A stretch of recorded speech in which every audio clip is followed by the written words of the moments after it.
Welcome to the history. Welcome to the culture. Welcome to community that dreams and achieve. Living in change for better tomorrow. Welcome to the Eunice Malath Show. Welcome to the Eunice Malath Show. I'm your host, Eunice Malath. On today's program, we're going to go ahead and feature a jazz artist by the name of Ed Archibald. This will be followed by a recount of my trip that I took to South Sudan in 2013. And then we'll go ahead and do a little bit of dancing. I'm going to show you guys how to do some moves, sort of like a traditional African dance moves. It's very simple, and I hope that you guys are going to participate. Lastly, I'm going to go ahead and feature my barber, the guy who cuts my hair, because I don't like long hair. I like to maintain short hair, and I've had this look for over 2 years now.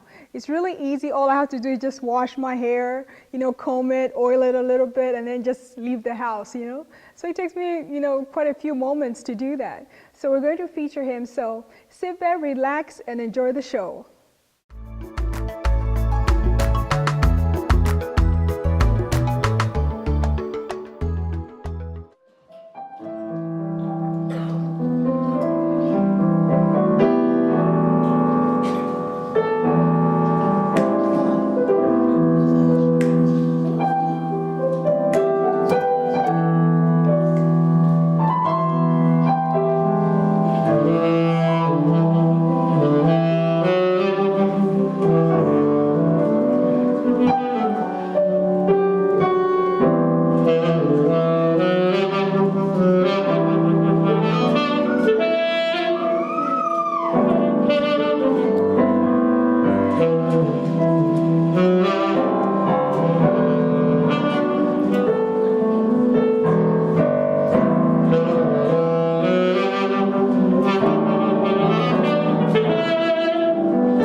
enjoyed the jazz performance.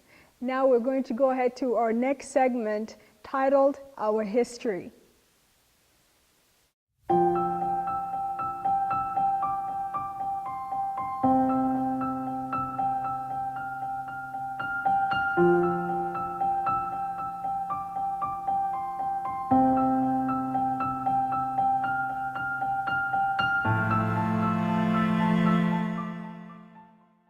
In October of 2013, I had an opportunity to do something that I never thought would be possible, and that is going back to my home country of South Sudan.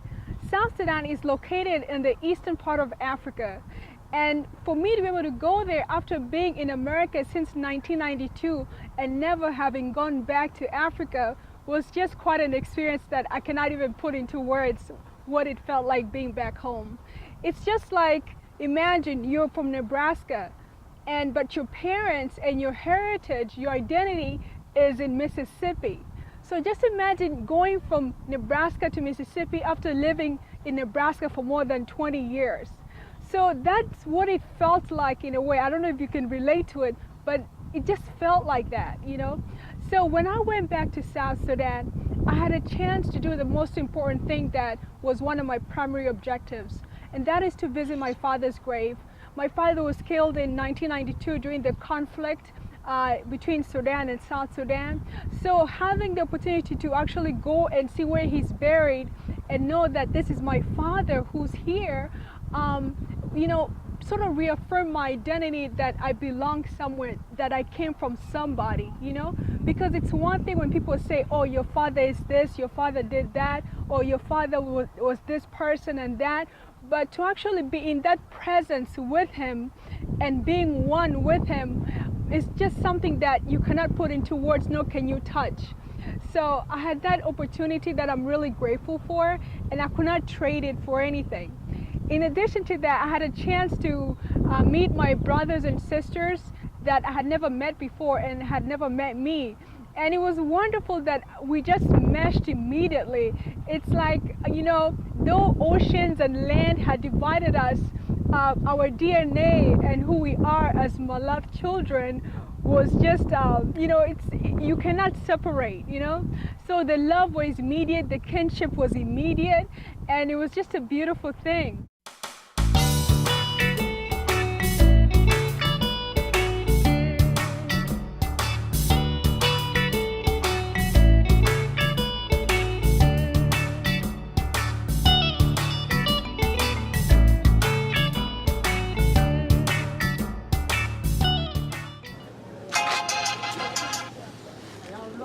Hello guys, how are you? I'm fine, how are you?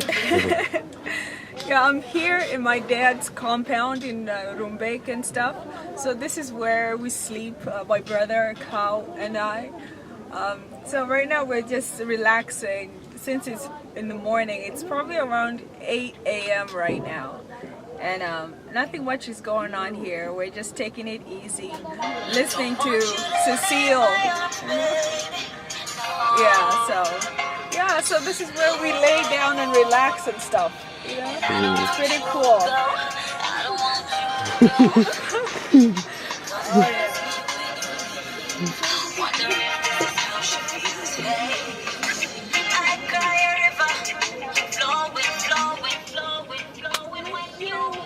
Oh, yeah. Okay. I had a chance to meet my grandmother, my mom's mom. She is the only surviving grandmother on both sides of my family. So being able to see her was really great because my mom would tell me a lot of stories about her. And the thing that was so shocking when I saw her is that her and my mom look like identical twins. I tell you, it's ridiculous, you know. I was so in shock. I just caught myself just staring at her, and like I felt like I was just staring right at my mom and stuff, you know. So it was really cool. So my grandmother had a chance to tell me stories when I was a little kid, and how she used to sing for me this song called, I mean, I cannot sing it or anything, but she would sing Pecha Peche, Ninama Tere Tere Peche, and then I would like be hopping like a little kid, you know. So that was really cool.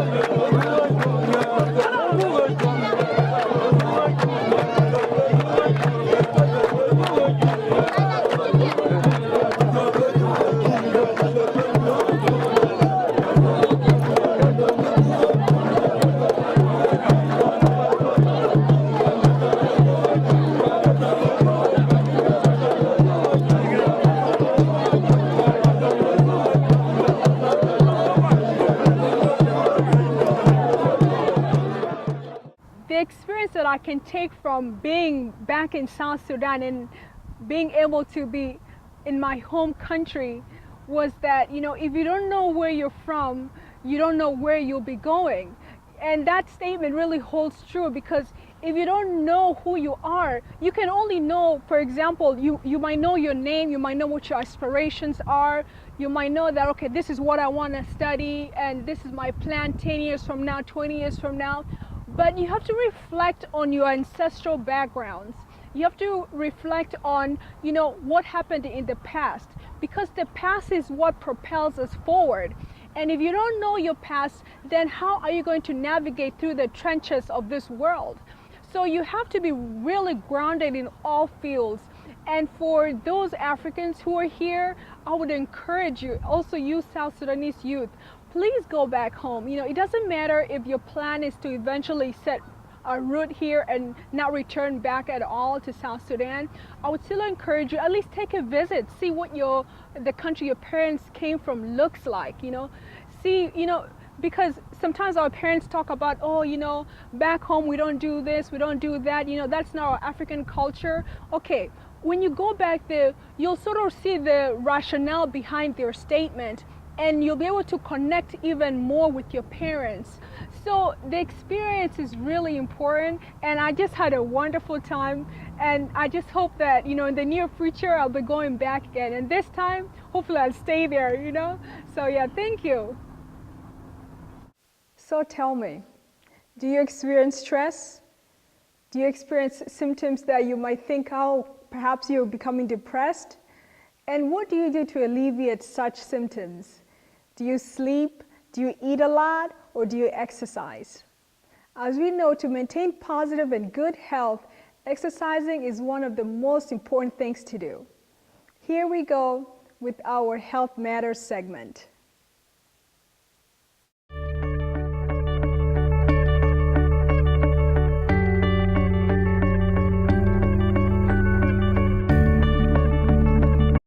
On today's Health Matters, we're going to go ahead and do a dance. Now, I'm going to go ahead and teach you guys 5 simple routines. The routines are really simple. You can do it. So we're going to go ahead and start the routine by first relaxing our body. Just relax your body, wiggle your arms. Okay. Now I'd like you to part your legs just like this here. And as you have your legs parted, I want you to lift up one leg up like this, and then the other. Just do that, all right? Lift up your legs like this. Very good, very good. Now get into a rhythm, have a little swing to it, all right? Now at the same time, now move your hands with your legs together. Yes, you're doing great. So keep on doing that, all right? Now this is our first demonstration of the dance that we're going to incorporate into the entire routine. Okay, very good, very good. Now after you've done that, the next routine is we're going to go ahead and swing our hips. Now relax your hips here.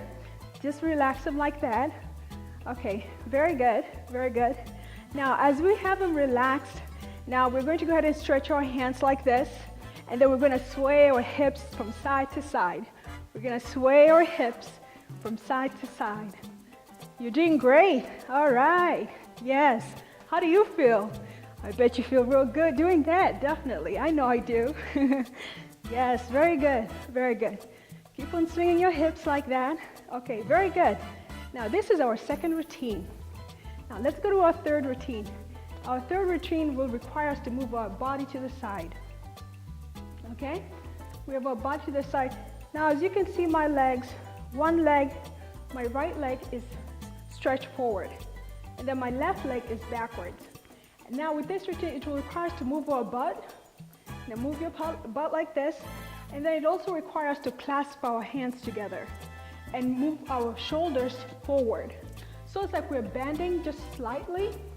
And now what we're going to do is we're going to sort of like scoot on a circular motion while we move our hips and we have our hands stretched out like this in a clasp position.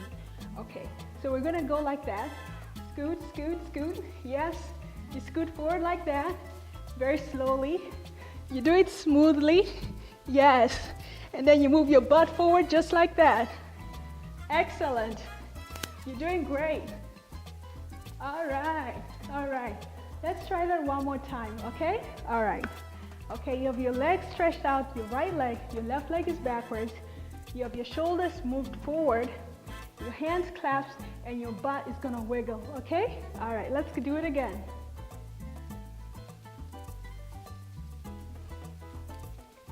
Very good. Keep on doing it.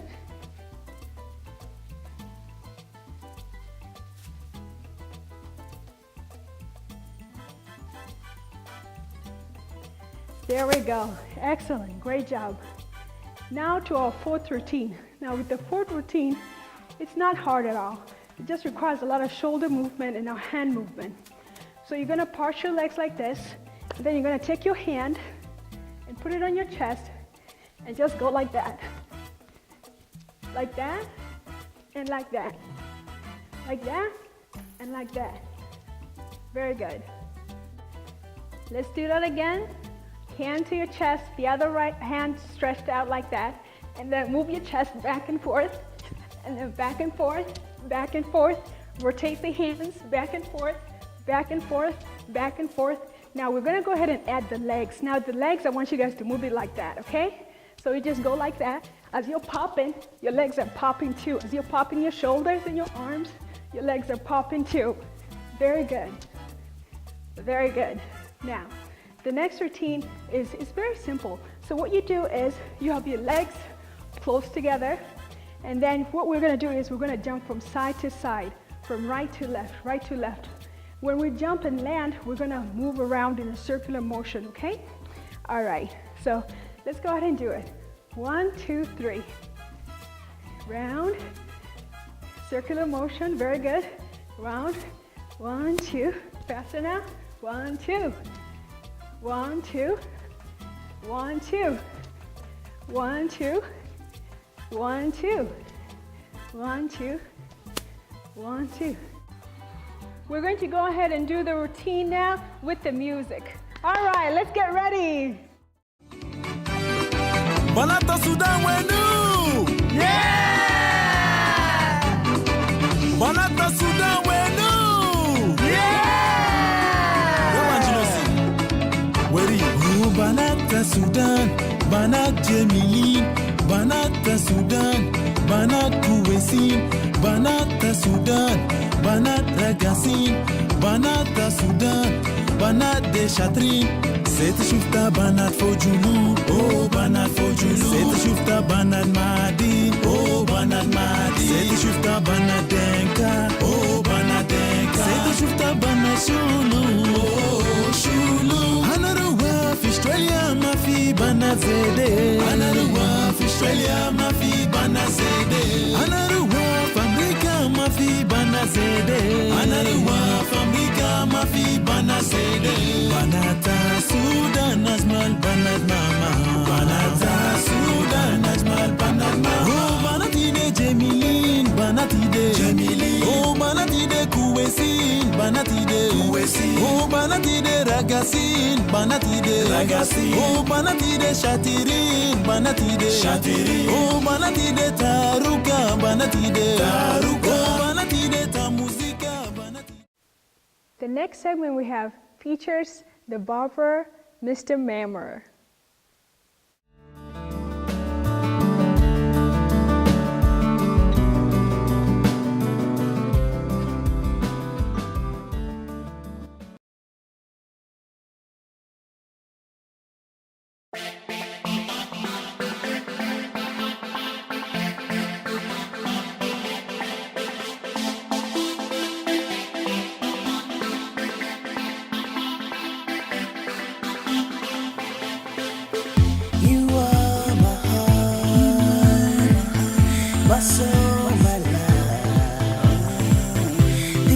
Yes, hi guys. Yes, right now I'm here at my barber's shop. His name is Jima Mammer, and he's going to go ahead and cut my hair. My hair is a little messed up. It's been a couple of weeks now since I last got it cut and stuff.